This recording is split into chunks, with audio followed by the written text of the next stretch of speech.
Today we're going to talk about Chapter 2, the chemical context of life.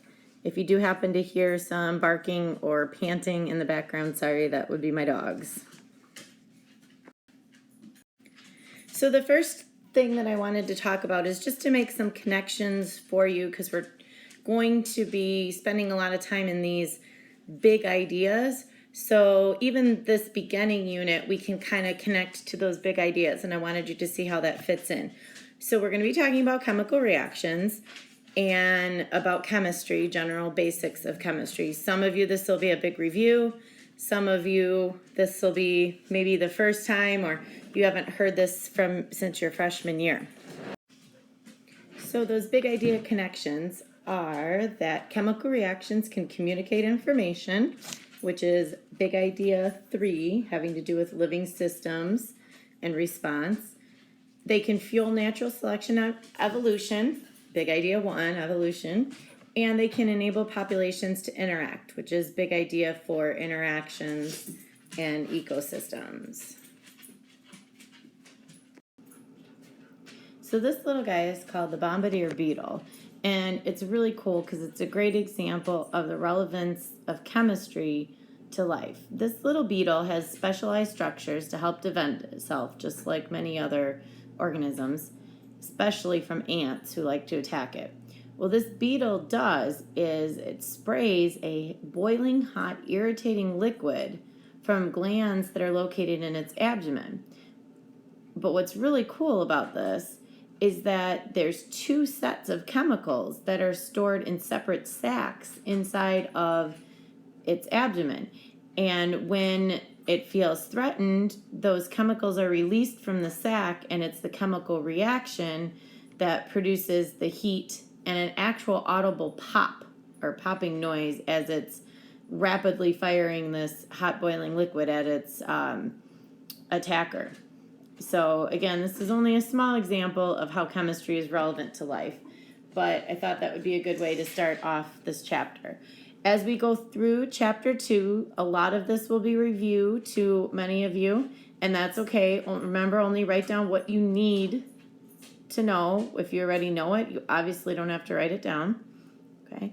And for the rest of you, please take down notes and questions and things that you need more review, especially if you haven't had chemistry or you don't really remember your freshman science. So here we go. So here we go with matter, elements, and compounds. So we know that we're living and we're composed of matter. In fact, all living organisms are. And matter is anything that takes up space and has mass. So you matter. Haha. Okay. But matter can exist in many different forms, not just in life. There's rocks and metals and other natural components of our world that aren't life, but that still have matter. Matter is made up of the elements. If you've already been through chemistry, if you remember from Physical Science 9, you went through the periodic table. There are 92 naturally occurring elements. Yes, there are more man-made ones, but 92 naturally occurring elements. Okay. A compound is when we take 2 or more different elements and combine them in a fixed ratio. One of the most ones that we know the most about is sodium chloride or table salt, something that we use pretty frequently. And that is in a fixed combination of a 1-to-1 ratio, 1 sodium with 1 chlorine. Okay. Now, we're going to talk about those emergent properties from Chapter 1 because sodium is a metal and has certain properties, and chlorine is a poisonous gas that also has certain properties. But when we combine those two, an emergent property arises that is essential for living cells. Cells need salt to do a lot of the functions that they do. Okay, so then those compounds have chemical and physical properties that are different than the parts that make them up, just like our bicycle example from before. The elements of life. So in all life, there's about 20 to 25% of the 92 natural elements. The rest of them we'll find in nature, but in life, we only use about 20 to 25%. As a matter of fact, in humans, we have 25 of those 92 elements, but plants only require 17 of those 92 to survive. 96% of living matter, whether it's plant, animal, fungus, bacteria, is composed of 4 elements: oxygen, carbon, hydrogen, and nitrogen. The remaining 4% are made up of calcium, phosphorus, potassium, and sulfur. Okay. That's the 100%, and then we have a few little trace elements that are in such small quantities that we don't really even count them towards the percentage, but they are required by organisms to live, like iron in our blood and iodine specifically for vertebrates. Plants don't need that. In vertebrates, the iodine actually helps our thyroids to function and perform properly, and if it doesn't, if we don't have enough of that, we'll get a goiter or a huge tumor or bump on our thyroid up in our neck. And in some parts of the world, they don't have enough resources to buy iodinized salt, so they can actually have that problem if they don't eat a lot of seafood. So one thing that I want to point out is how cool evolution is. And there are a lot of other metals and elements that can harm us if we have too many of them. But sunflowers are so cool because they can uptake lead, zinc, and other heavy metals that could kill us, and they can take those into their systems and actually pull them out of the soil and pull them out of the water for us. And this was especially helpful after Hurricane Katrina. So you can actually go to places and see huge beds of sunflowers that were planted to try to clean up the soil and clean up the environment down there. Okay, so now when we talk about the elemental properties and what is an atom, what makes up an atom, how does all of this work, and how does this fit together for life? So elements are made up of atoms, and atoms are the smallest unit of matter that can retain the properties of that element. Okay, so there's atoms of carbon that make up the element carbon. Okay. So when we learned in chapter 1 about that hierarchy of life, we started with atoms and then molecules and then compounds and then we had cells, so on and so forth. Okay, so let's talk about what's inside of the atom. They're called subatomic particles. There's neutrons and protons, which protons have a positive charge and they're in the nucleus, and those both have almost an identical mass. Then orbiting around the outside in what's called the electron cloud are the electrons, which have a negative charge. But they have almost no mass at all, so we don't count those towards the mass of the element. Okay. All atoms of a particular element have the same number of protons in their nucleus or nuclei. Okay, so we have a couple numbers that we'll look at, and I tried to give you an example down here. So we have the atomic number. Oops, sorry about that. We have the atomic number here.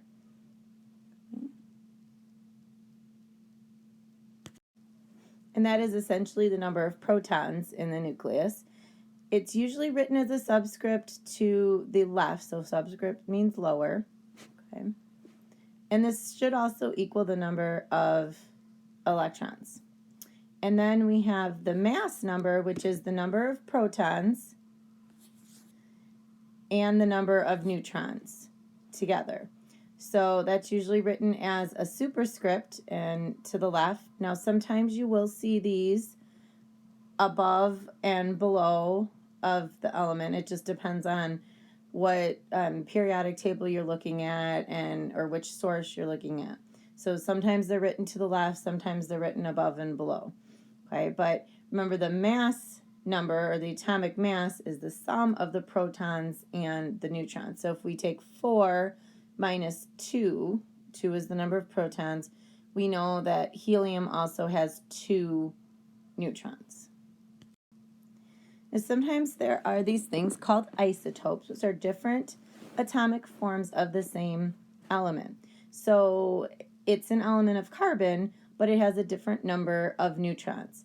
But 99% of carbon in nature is carbon-12, which is what normally is. Okay, so you've got 6 protons and 6 neutrons makes carbon-12. Most of isotopes behave in the same way.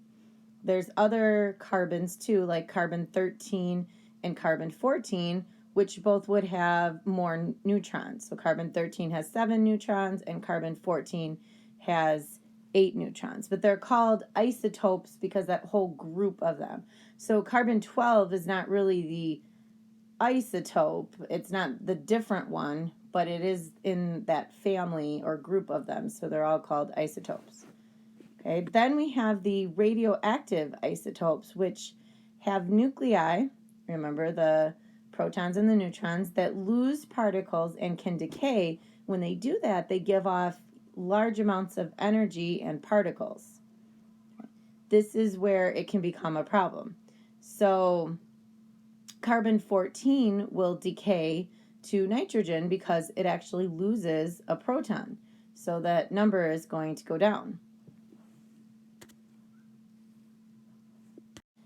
Why are we talking about radioactive isotopes in biology class? Because radioactive isotopes can be used in the medical profession. They can actually inject people with these radio tracers, they call them, and these isotopes go directly to an organ where they can watch it or track where it's going. So it's a way to detect cancer and other disorders.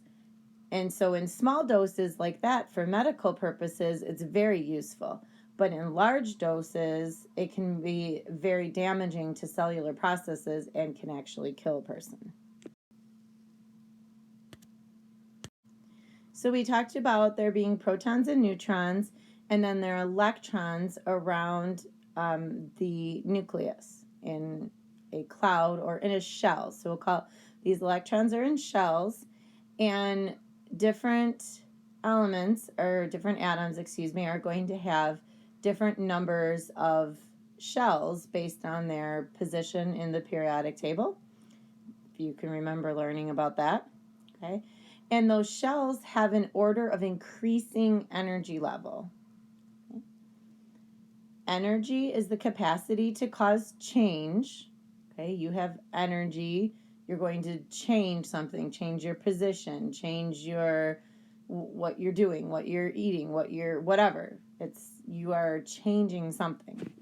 And then there's also potential energy, which is the energy that's inside matter that it has that it can use. Okay, so we're going to talk a little bit about both of those. The outermost shell of the electrons is the one that usually is going to dictate the behavior of the chemical. We call this outermost shell the valence shell, or these are valence electrons. If an atom, I keep saying element, I'm so sorry, if an atom has the same number of valence electrons, it should have a similar behavior. So they could be two totally different atoms, two totally different elements, but if they have the same number of valence electrons, they will behave in very similar ways. Usually 8 is the perfect number for that outer shell that most of the atoms to obtain. Okay, now let's move on to a quick little lesson about bonding. We'll get a little bit more detail into each type in just a minute. So chemical bonds are created when electrons are either shared or transferred to complete that outer shell, that valence shell. Okay, so this is important. because the bonding and how things bond and how things are held together is where we're going to talk about life and how life happens and life processes. Okay, so the first type of bonds that we're going to talk about are covalent bonds. And this is where we have a sharing of a pair of valence electrons. So this is a strong bond, and I want you to think about it in this way. If you have friends, and you have a friend that you share all of your stuff with, you guys have a pretty close, strong bond because you have some of their stuff, they have some of your stuff, you exchange it back and forth, back and forth. So you have this strong bond that keeps you together because you're sharing each other's stuff. Maybe you take his baseball mitt and then use it and give him your bat or clothes or whatever it is. Okay? So you can have that type of situation, and that's a strong bond. And that's two or more atoms will be held together by this covalent bond, this sharing, and that makes a molecule. We can have a single bond with one pair of shared electrons. That should be of, sorry. Okay. Which would be like H2 or H bonded to H. Sometimes we can have a double bond, which are two pairs of shared electrons. And that would, an example would be O2 or O double bond to O.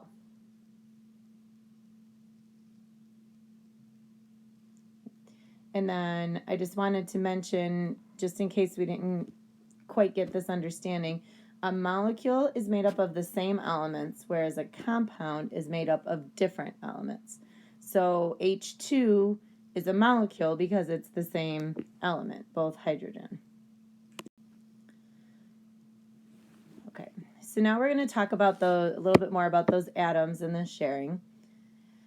When the atom is going to attract, or it's looking to fill its outer shell, it's going to attract those shared electrons in a different degree. Like some of them will attract more, some of them will attract not so much. Okay, this is called the electron negativity.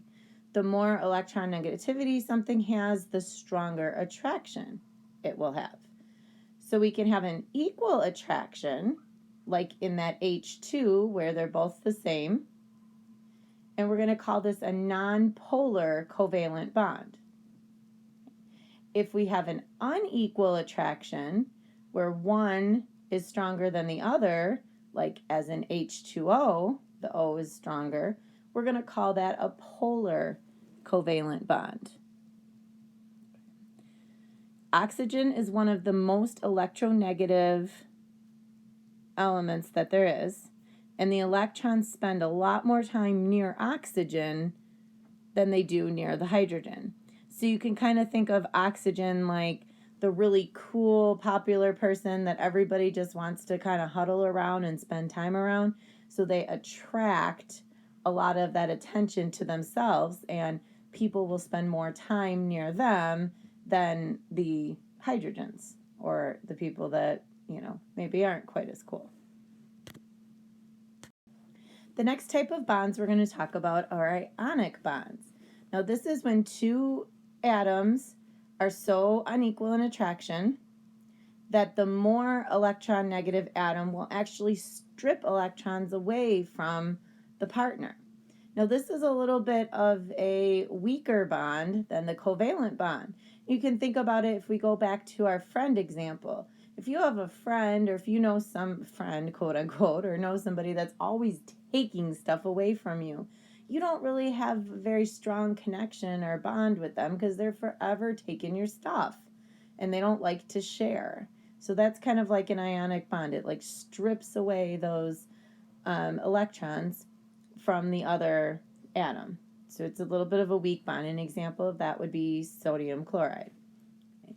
This transfer, when this happens, can result in one of two situations, either a positive or a negative charge, and we call this an ion. Okay. If we have a positive charge, like that happens to the sodium, we call that a cation. If we have a negative charge that results from this electron stripping, then we get an anion. usually when we have a compound that's formed by these ionic bonds, so like sodium chloride, we call this a salt. Excuse me.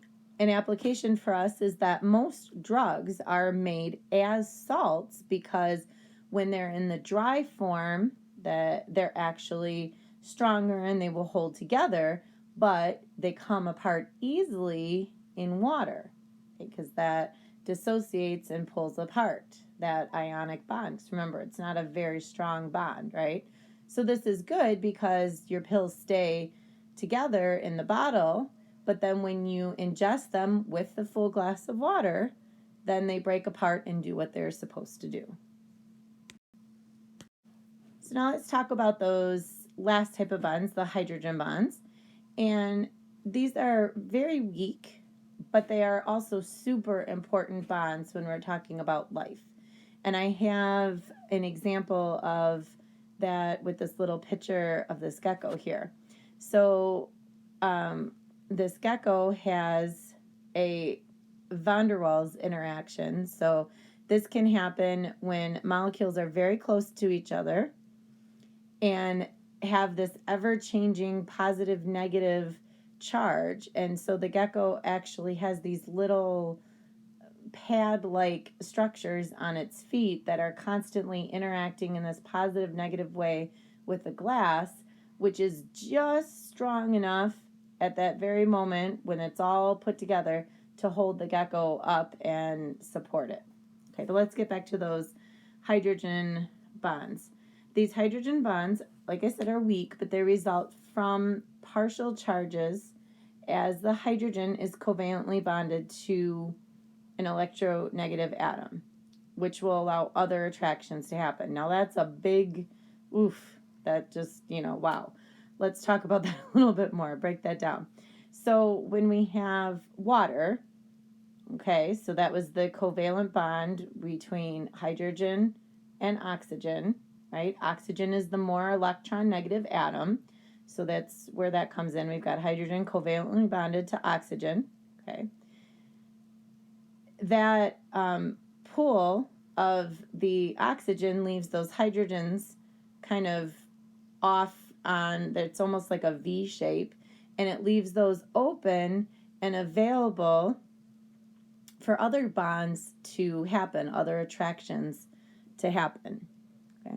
So another way we can think about this, if we want to think of an example or to try to process this, is if we have if there's a relationship where one person is very negative and controlling, it makes it really easy for that other person to go seek bonds with other people because they feel not as close to the negative controlling person.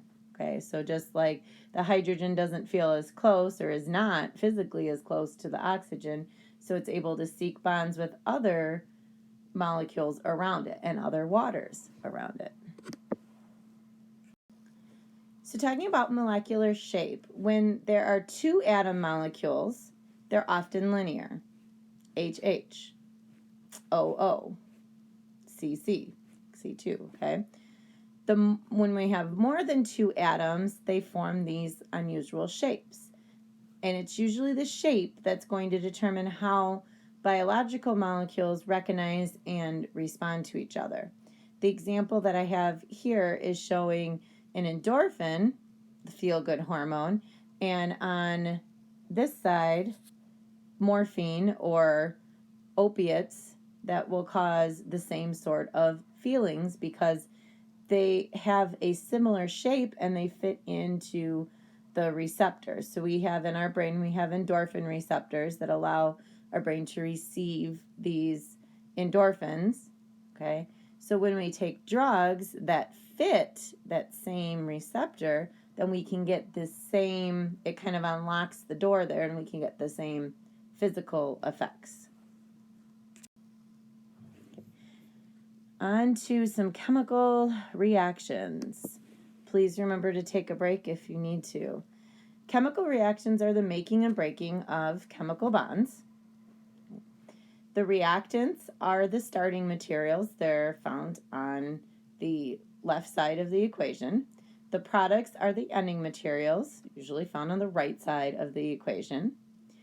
And one thing that's really important that we need to remember is that chemical reactions only rearrange matter.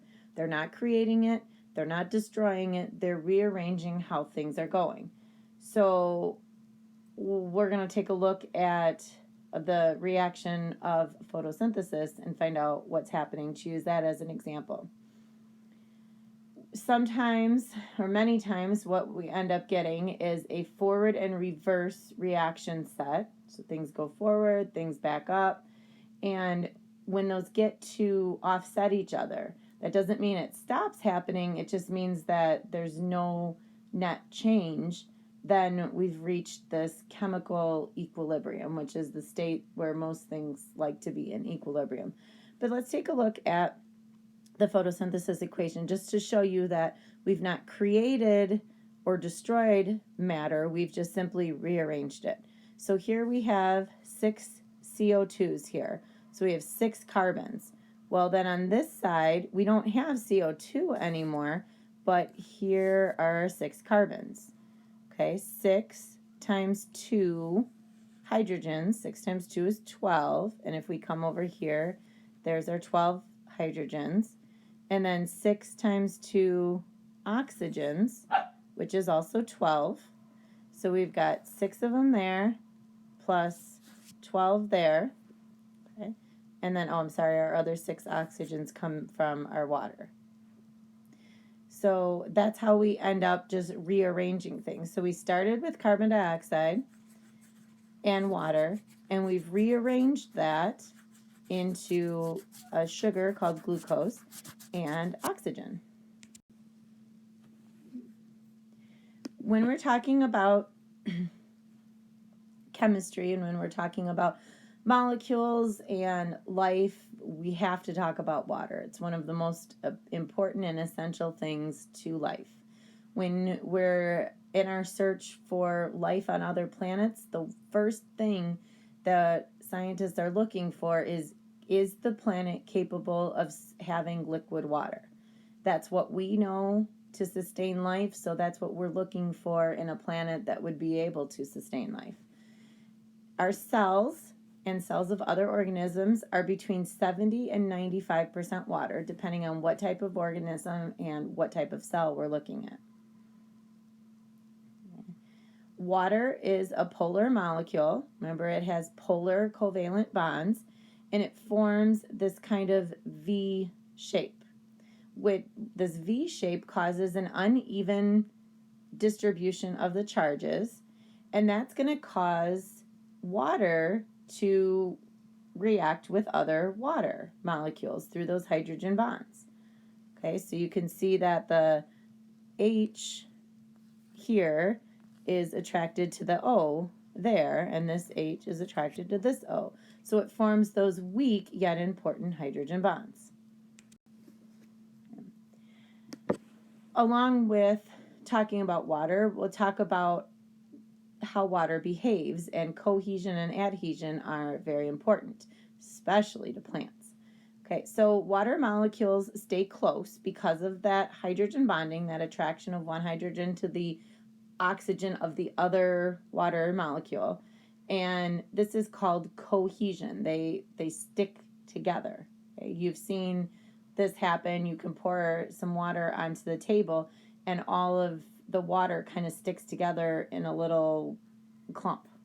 Okay, this especially is important in plants because the water will tug on other waters because of that hydrogen bond and that attraction, and this is going to help pull the water up the stem of a tree or of a plant. And then there's also adhesion, which is, again, through those hydrogen bonds, those weak hydrogen bonds, water can cling to another substance. And in the case of our tree or the stem, it's clinging to the xylem, or the part of the stem that's going to actually pull the water up inside of it. And the other part of water that we need to talk about is its surface tension.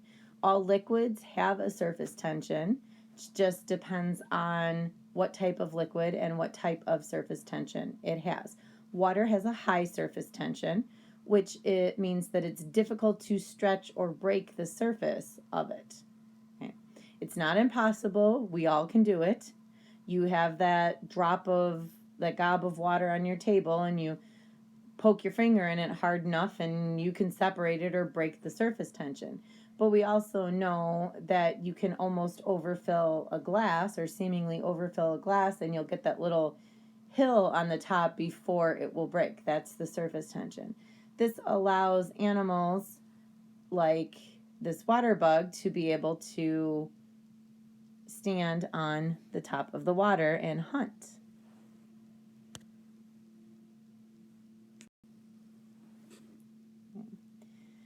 We do need to discuss temperature and water as it relates to life. So let's just get an idea of how water is interacting with the temperature and with the air.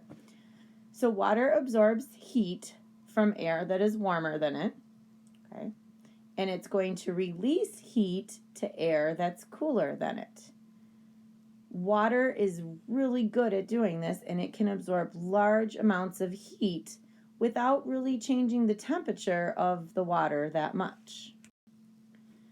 So what is the difference between temperature and heat? Maybe we should go over that. So there's thermal energy, which is the kinetic energy that comes from the random movement of particles, of the atoms, and this is dependent on volume. Then there's temperature, which is the average energy of molecules regardless of the volume. And then finally, there's heat, which is the transfer of that thermal energy, which again was the kinetic energy dependent on volume. When we talk about heat and we talk about temperature, we usually end up talking about calories.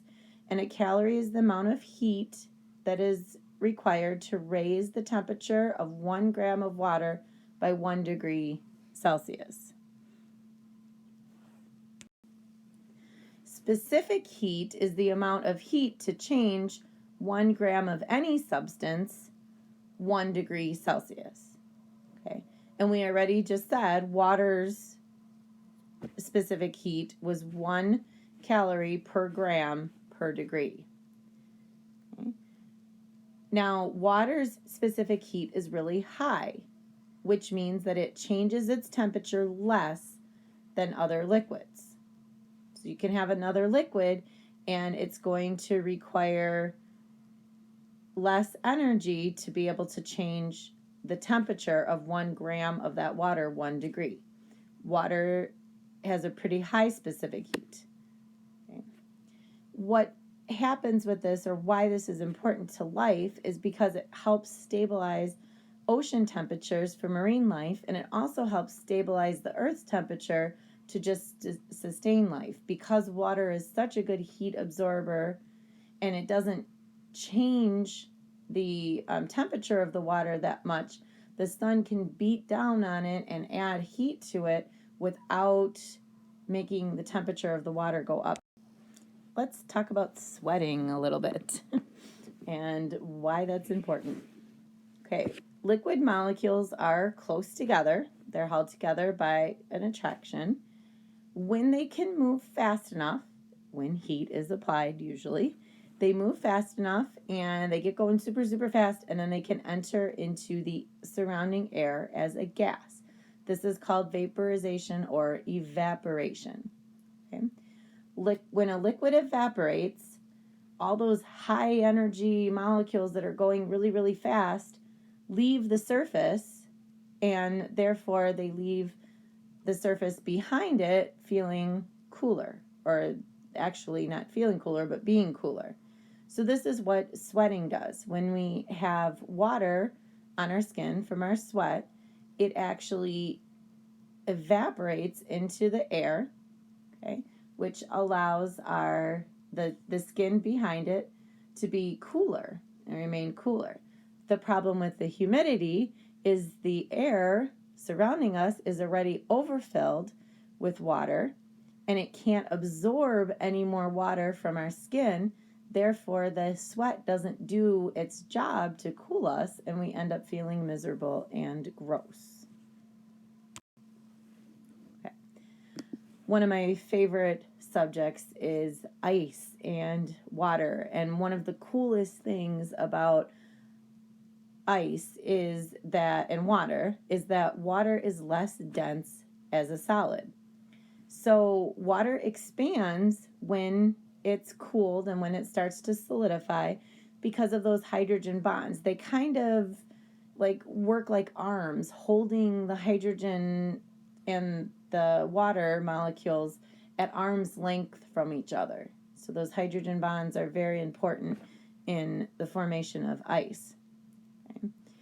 Because of this, water is less dense, so ice will float on liquid water. This is really good for life. We would not be here today if ice sank, if ice was actually more dense than water. So think about what would happen in our lakes and our ponds and even our oceans eventually. So if ice was more dense, the top layer of the water would freeze, and then it would sink to the bottom of the pond. And then the next layer would be exposed to freeze and sink to the bottom, and so on and so forth until the whole pond or lake is completely frozen over. Not good for the little fishies that are living in that pond. The reverse would happen then in the summer. Only the top layer would ever defrost because it would be the only layer that would be on the top. The more dense ice would always be on the bottom. So let's be thankful that ice is less dense than water. Which water is the solvent of life? We already said that cells are 70 to 90% water. So a solution, we call it a homogeneous mixture if it has two or more substances in the same amount. Okay. The agent that's doing the dissolving, so the thing that you're putting it into, is called the solvent, and the dissolved substance, the thing that you're putting in, is called the solute. We have an aqueous solution when we use water as the solvent. So an example that we could take would be salt water or sugar water when we dissolve sugar in water. So water is the solvent and sugar would be the solute. Okay, just like same thing with salt. If a substance is hydrophilic, it likes water, has an attraction to water, and can sometimes dissolve like sugar. And sometimes it doesn't completely dissolve, but it still has an attraction to water, like cotton, which has large cellulose forms. And the cellulose will form bonds and attract water, which is why your bath towel dries you off so well. A hydrophobic substance, on the other hand, does not like water or is repelled by it. So usually these are non-ionic or non-polar, and they can't form hydrogen bonds. So they don't mix well with water like oil. Okay, now we need to talk about acids and bases. Hydrogen atoms that are in bonds can shift from one molecule to another. When this happens, it can leave an electron behind and actually transfers an H plus. Okay, but H plus is never alone in a solution. What ends up happening is it makes an H3O or a hydronium ion. But the H plus is called a hydrogen ion and it has a 1 plus charge. Water then loses the proton and becomes OH minus, okay, and we'll call that the hydroxide ion, which has a -1 charge. Acids are going to be those substances that increase the concentration of H plus. as protons. Bases are substances that reduce the H plus ion concentration. And we can measure all of this by a measurement called pH, which is the concentration of the H plus and the OH minus ions in a solution. That's why we just talked about what is a solution. When we have a neutral pH, that means that it has equal H plus and OH minus ions, like in pure water, and that neutral pH is 7. Acidic substances have pHs of anywhere from 0 to 6, well, 6.9. And then basic substances have pHs between 8 and 14.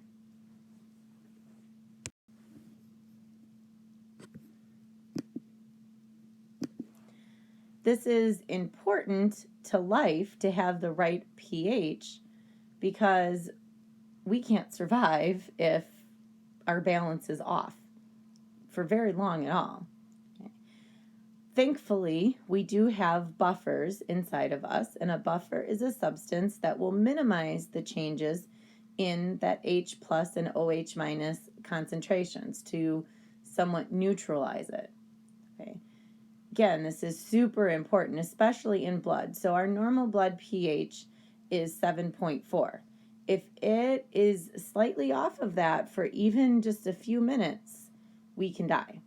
Okay, you can see by this nice little smiley face chart, we can get acidosis if it goes down to even 7.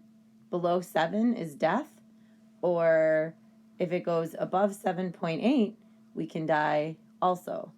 Okay, so too basic or too acidic of our blood, and we're gone.